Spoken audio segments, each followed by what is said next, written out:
Salna chicken తయారు చేయు విధానం. ముందుగా స్టవ్ పై ప్యాన్ పెట్టుకుని నూనె వేసి సన్నగా తరిగిన ఉల్లిపాయ ముక్కలు, ఉప్పు వేసుకుని కొద్దిగా వేయించుకోవాలి. తరువాత పసుపు, అల్లం వెల్లుల్లి పేస్ట్, చికెన్ ముక్కలు కూడా వేసి దోరగా వేయించుకోవాలి.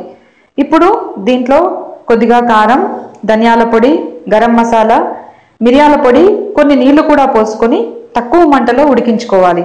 ఇప్పుడు గ్రేవీ తయారు చేయడం కోసం మరొక ప్యాన్లో చికెన్లో ఉన్న మసాలా నీళ్లు పోసుకొని దాంట్లో మరికొద్దిగా కారం, మరికొద్దిగా మిరియాల పొడి అన్నీ వేసి కలుపుకోవాలి.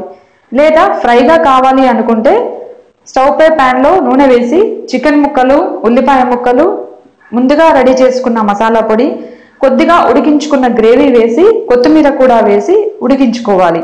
ఈ మిశ్రమం అంతా కొద్దిగా డ్రై అయిన తర్వాత సర్వింగ్ బౌల్లో వేసి సర్వ్ చేసుకొని తింటే చాలా రుచిగా ఉంటుంది ఈ సాల్నా చికెన్.